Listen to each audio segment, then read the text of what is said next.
Bismillahirrahmanirrahim. Assalamualaikum warahmatullahi wabarakatuh.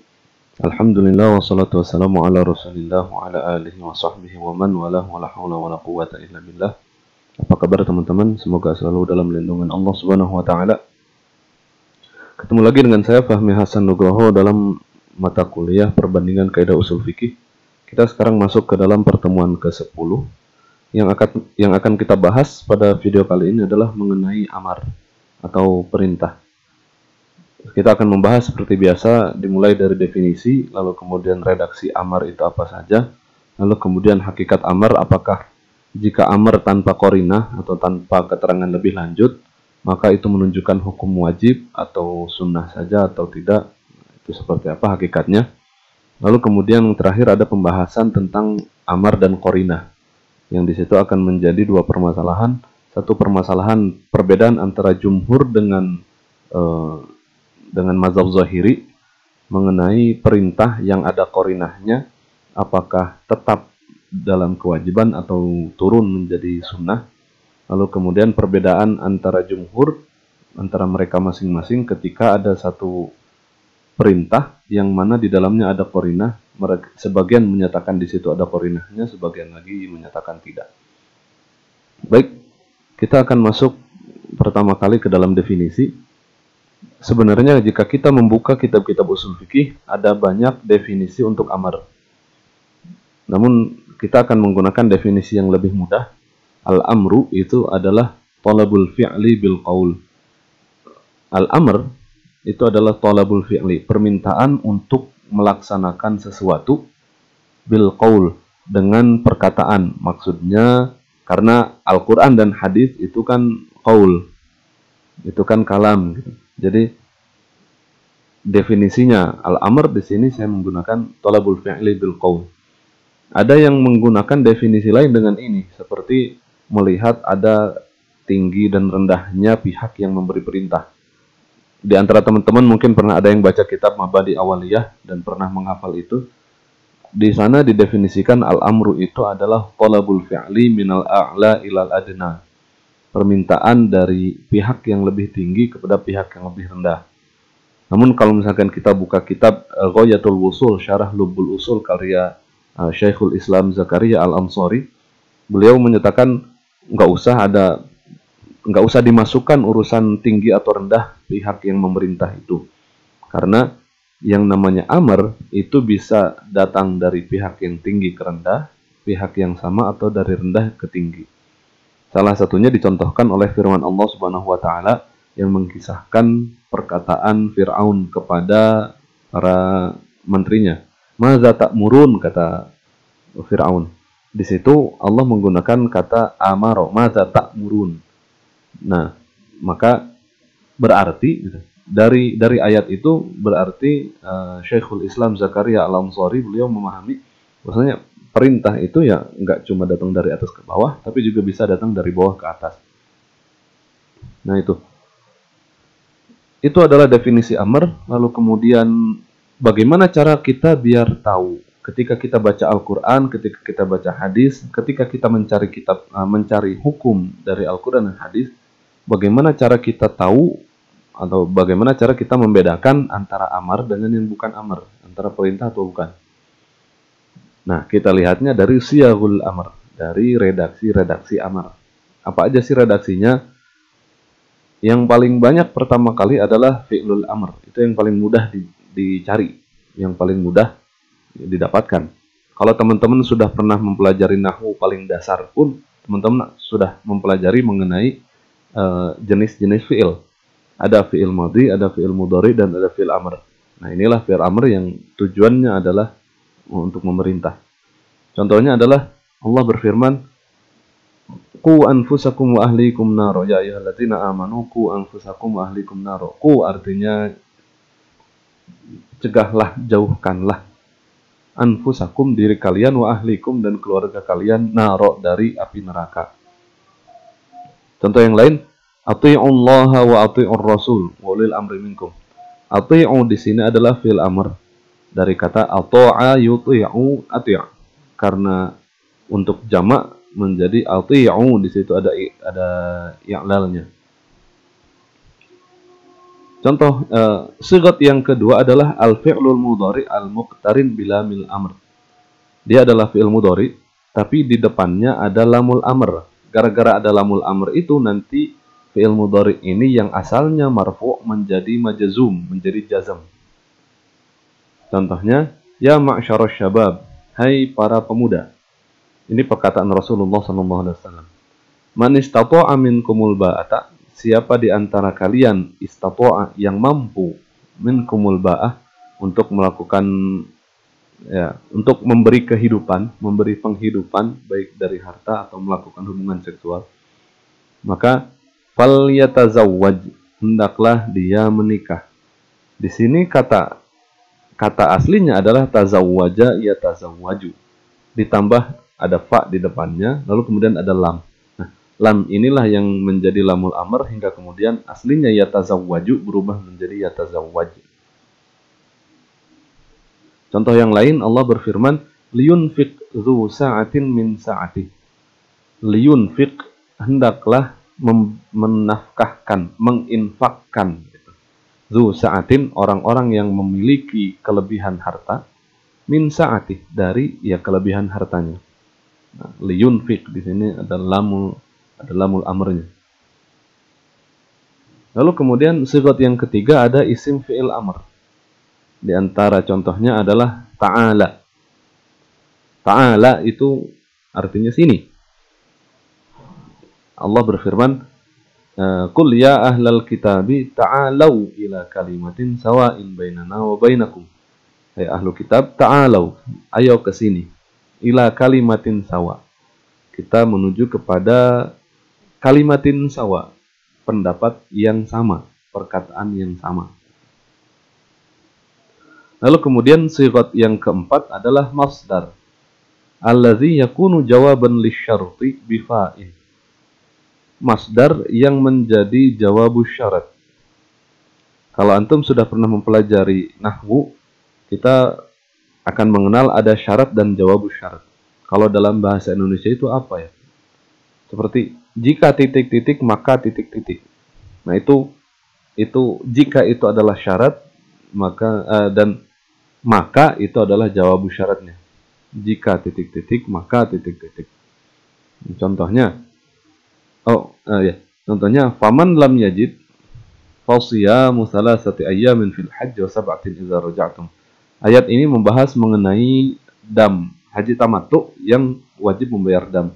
Ketika damnya tidak ada, dam itu kan satu ekor kambing. Orang yang melaksanakan haji tamattu, maka dia harus membayar dam, yaitu satu ekor kambing. Tapi kalau nggak ada, gitu, faman lam yajid, kata Allah, fasiyamu salasati ayyamin fil haji. Hendaklah dia melakukan puasa. Salasatin fil haji, 3 hari ketika masa haji, ketika musim haji di Mekah, wasab'atin idza raja'tum. Dan 7 hari ketika sudah di rumah. Nah, di sini ada kata fasiyamu. Siyam di sini adalah masdar dari soma yasumu. Bisa menjadi saumun, bisa menjadi siyamun. Lalu kemudian di sini ada fa. Nah, ini faman lam yajid ini adalah syarat. Fasiyamu ini adalah jawab syarat. Itu. Contoh yang lain. Faman kana minkum maridan aw ala safarin fa iddatun min ayyamin ukhra. Ini dalam ayat puasa surat Al-Baqarah. Faman kana minkum maridan, dan siapa di antara kamu yang sakit, aw ala safarin, atau dia berada dalam perjalanan lalu kemudian enggak puasa, maka fa iddatun min ayyamin ukhra. Maka hendaklah ia melakukan atau membayarnya di hari yang lain. Nah, di sini ada kata iddatun, lalu kemudian ada fa. Inilah masdar allazi yakunu jawaban lisyarti bifa'in. Masdar yang menjadi jawab syarat dan ditandai dengan huruf fa. Itu. Sigat amr yang terakhir adalah al-khabar bima'nal amr. Ini yang banyak dan cukup susah untuk kita cari kalau kita tidak terbiasa mencarinya, dan juga bisa menyebabkan para ulama berbeda pendapat. Itu al-khabar bima'nal amr. Kalau antum sudah pernah mempelajari balaghah, ada khobar, ada insya. Kalau khobar itu adalah ma yahtamilu sidqi wal kadhib. Khobar itu perkataan yang bisa jadi benar dan bisa jadi salah. Sedangkan insya itu adalah perkataan yang tidak bisa kita lihat sisi benar atau salahnya. Itu insya. Yang termasuk ke dalam insya itu adalah fi'il amr. Nah, kalau khobar itu fi'il madhi dan fi'il mudhari. Contohnya gini lah. Tadi pagi saya sholat subuh di masjid. Perkataan ini bisa benar, bisa salah. Maka ini adalah khobar.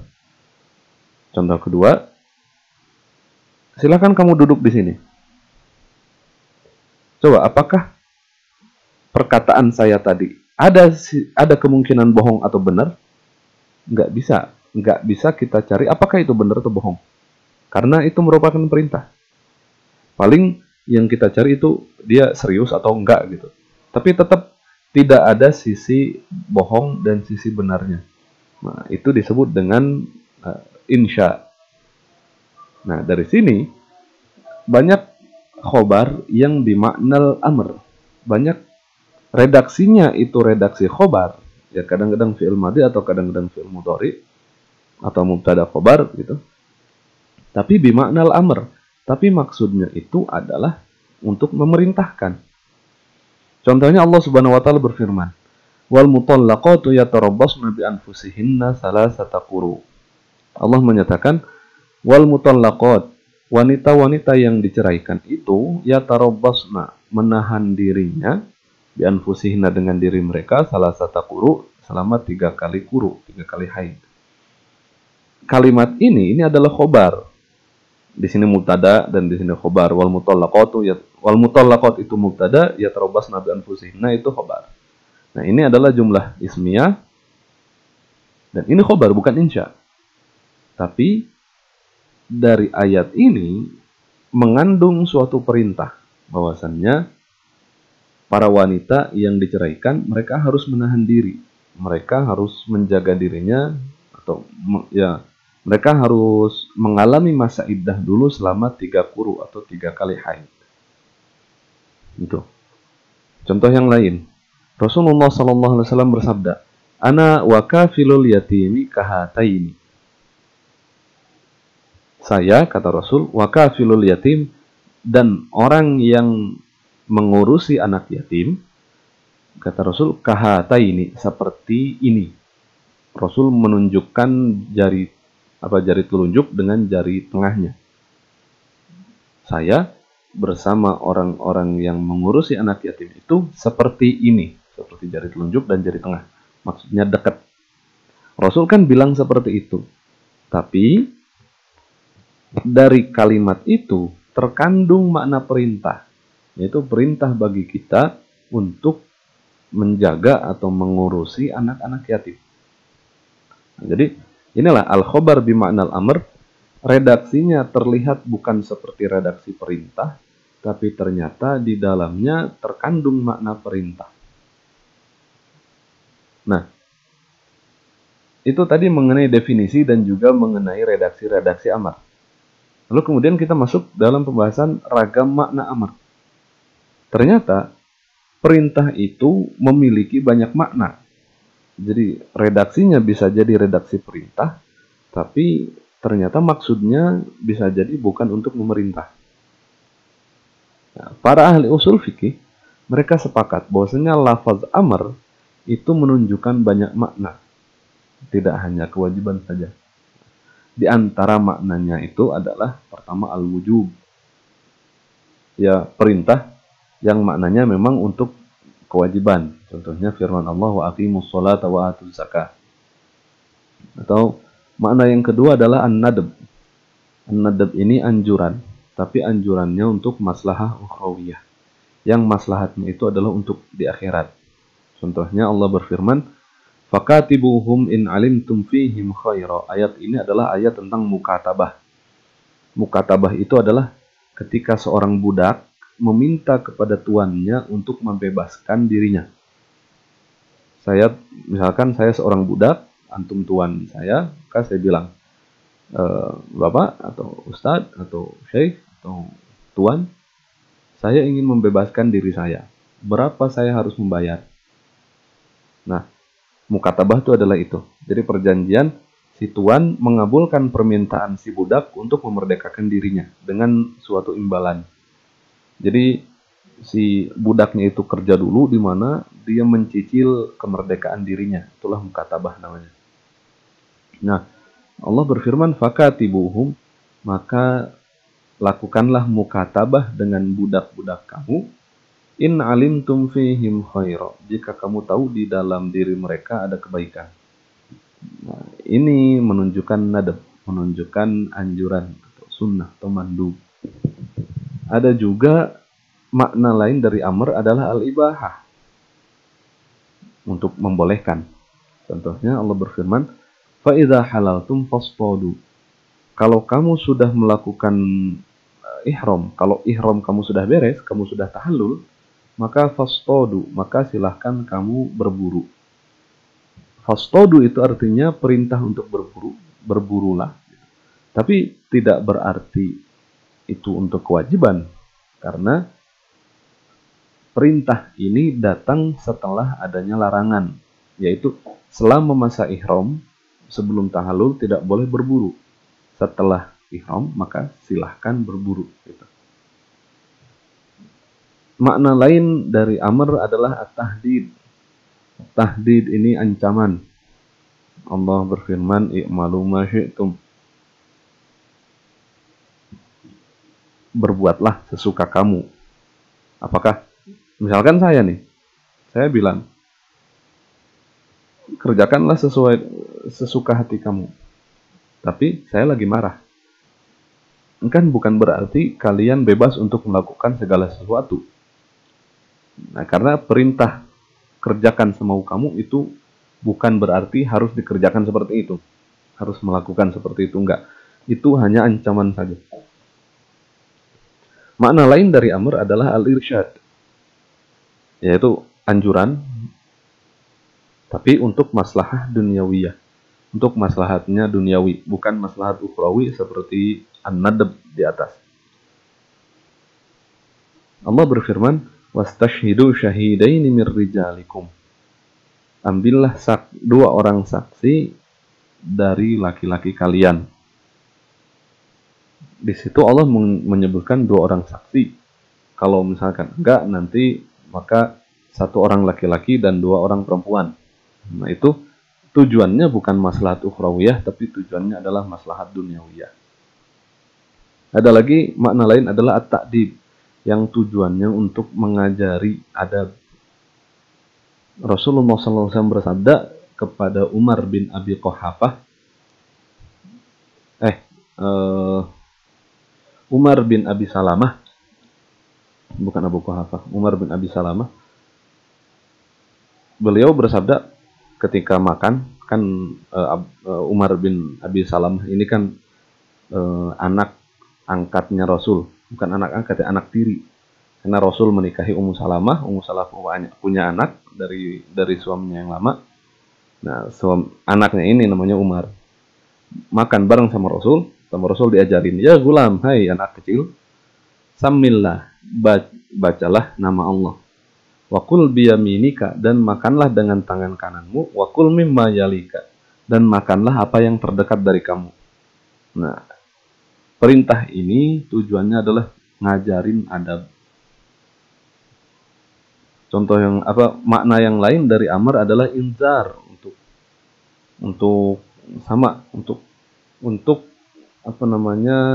memberikan inzar itu, memberikan peringatan.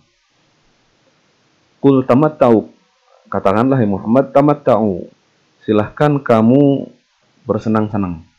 Fa inna masirakumun nar, sesungguhnya ujung kehidupan kamu itu nanti akan masuk ke dalam neraka.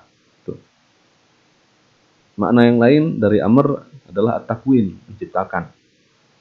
Dalam surat Yasin kita selalu baca di akhirnya, innama amruhu idza arada syai'an ayyaqula lahu kun fayakun. Perintahnya itu ada dalam kata kun. Kun, jadilah. fayakun, maka jadilah ia. Wa ghayruha, dan juga masih banyak makna-makna amar yang lain. Bal adda Jalaluddin Al-Mahalli anna lil amri sittatan wa ishrina makna. Imam Jalaluddin Al-Mahalli, beliau yang menulis kitab tafsir Jalalain. Di situ kan Jalalain, dua orang Jalal, yang satunya adalah ini, yang satu lagi adalah Imam Suyuti, Jalaluddin As-Suyuti. Dua orang Jalal menulis satu kitab. Karena Imam Jalaluddin Al-Mahalli nulis tafsir, terus kemudian wafat dan belum selesai. Akhirnya diterusin sama Imam Jalaluddin As-Suyuti. Maka dari situlah dikenal tafsir itu disebut dengan nama tafsir Jalalain.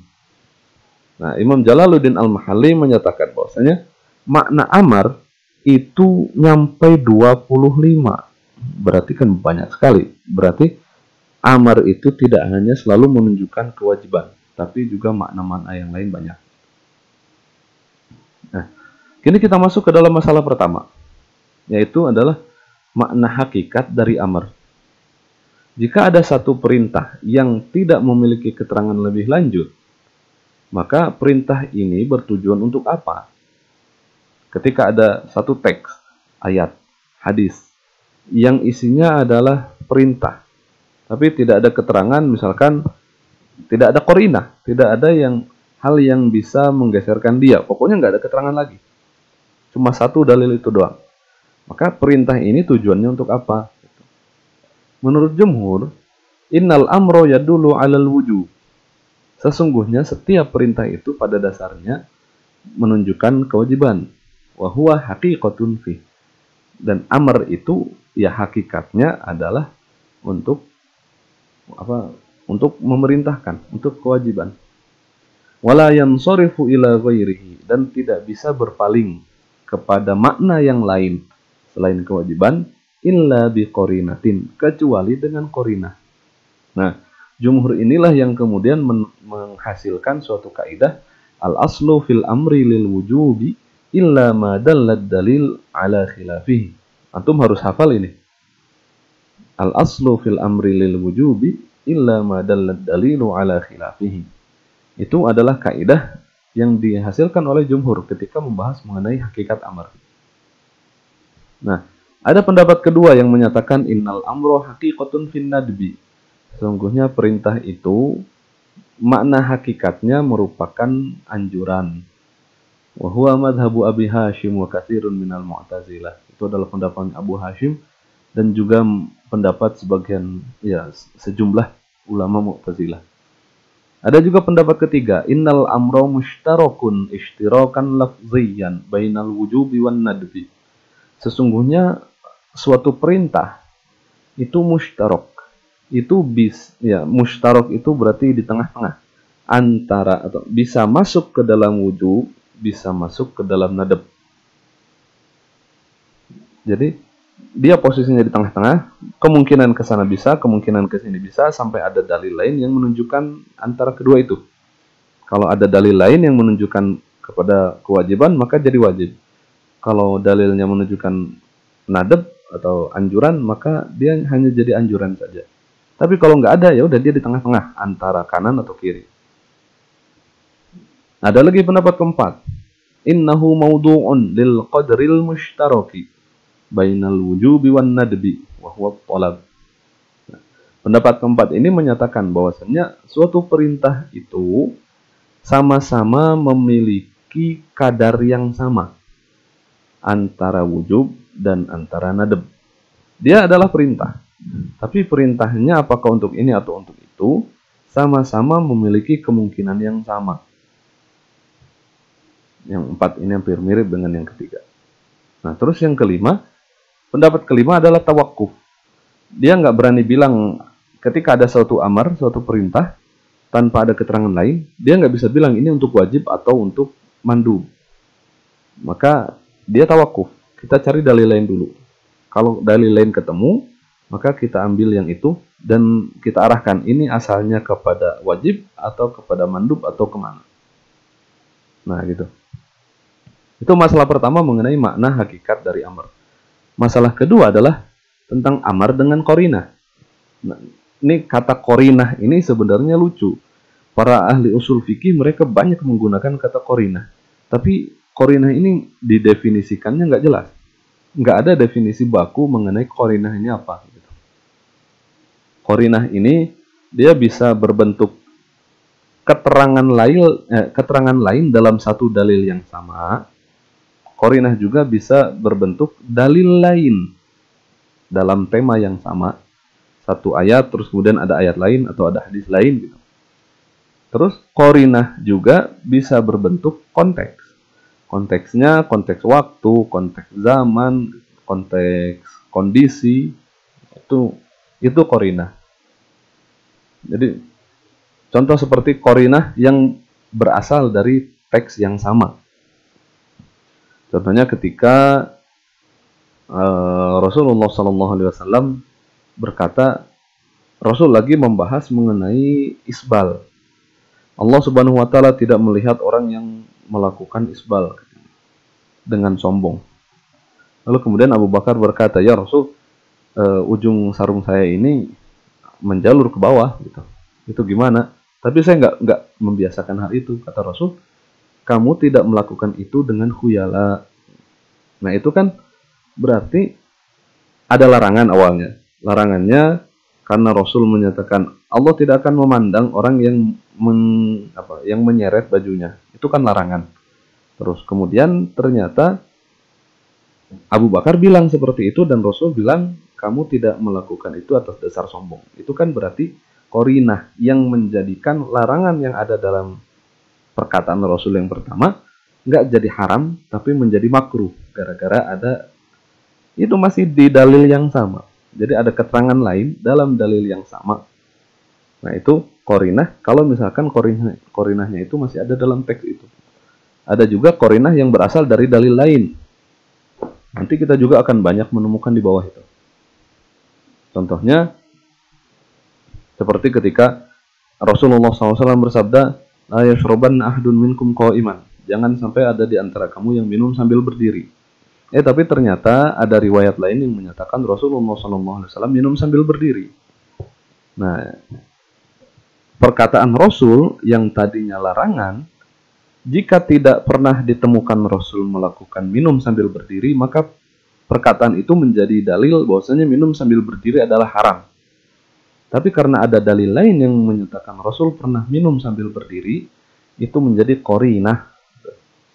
Qarinah yang mengalihkan perintah atau larangan ini dari haram menjadi makruh saja.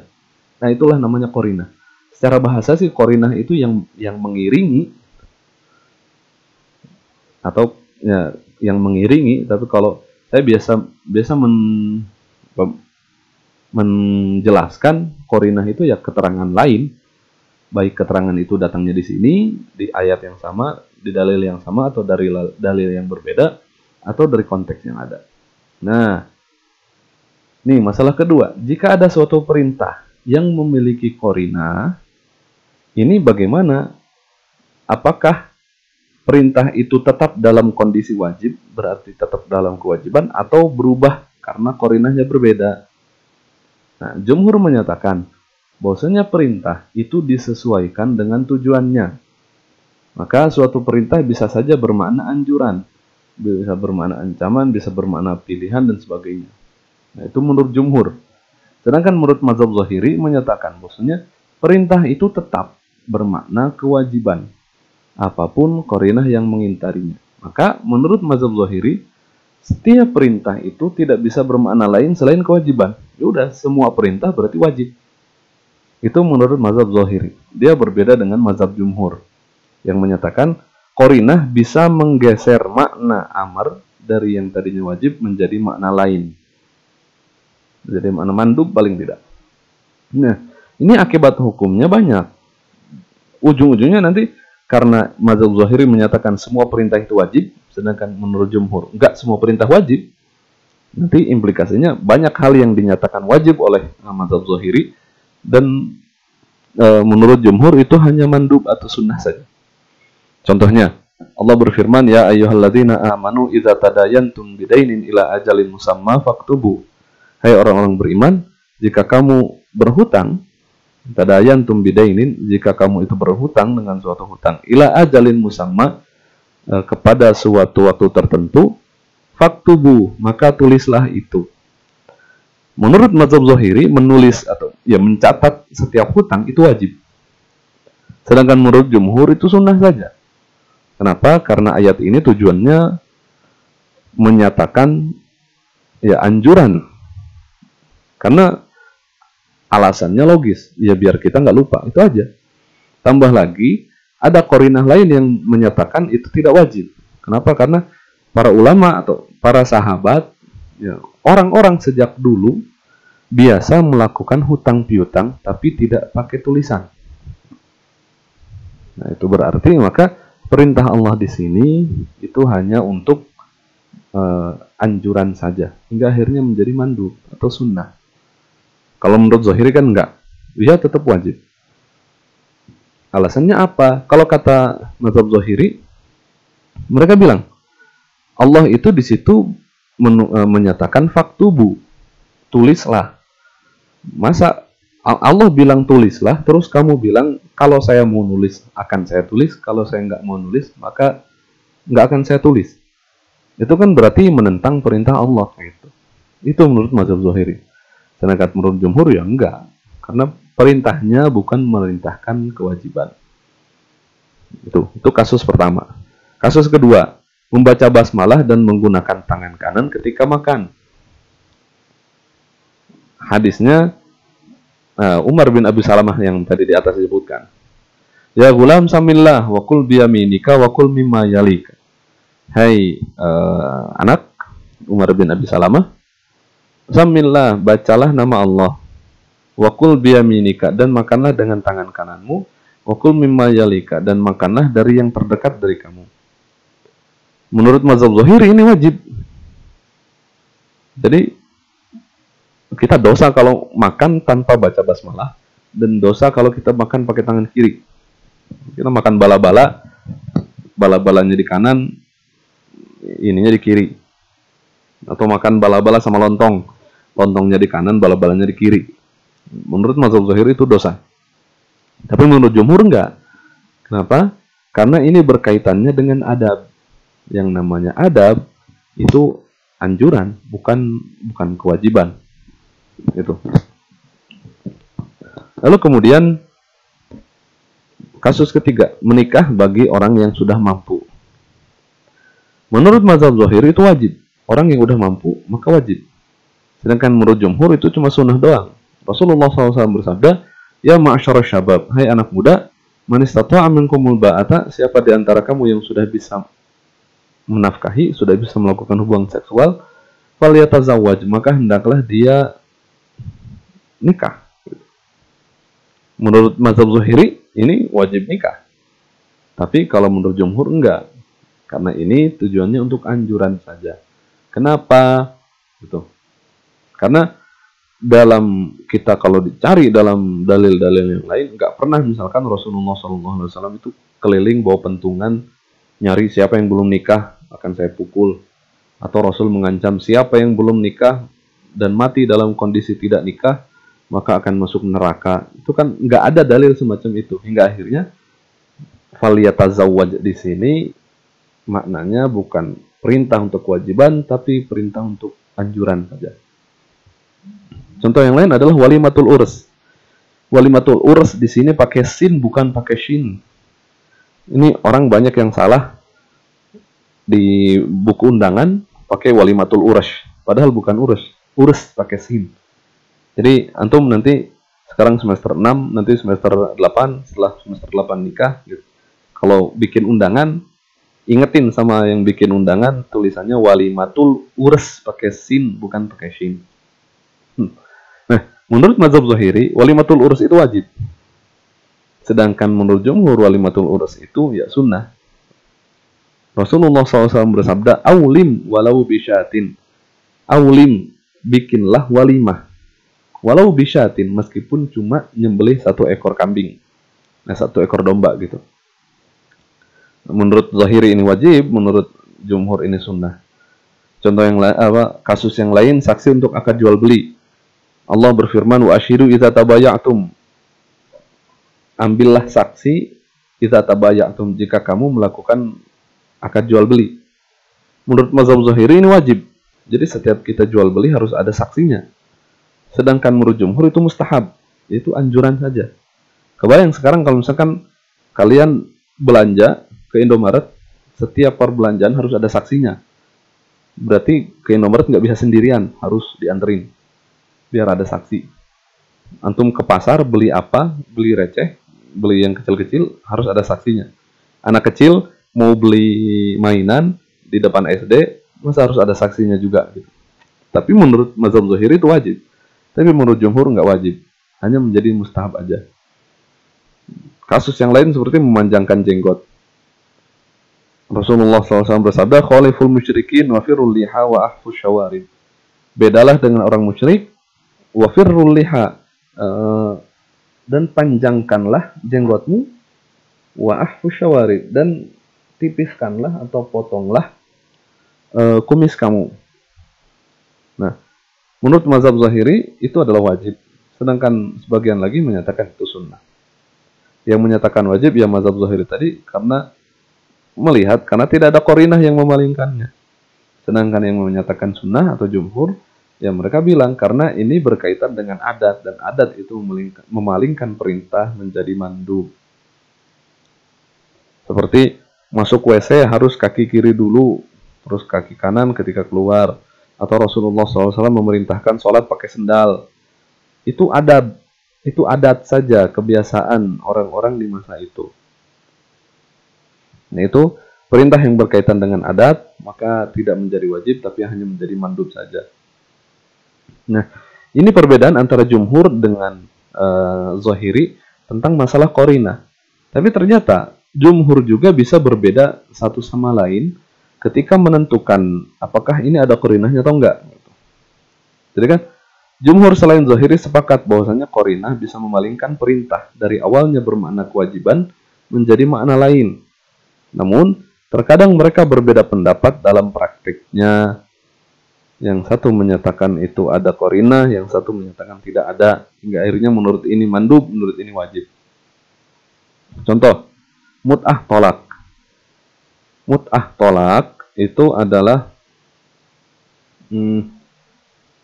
sejumlah uang atau sejumlah harta yang wajib dibayarkan oleh suami kepada istri ketika si istri itu diceraikan.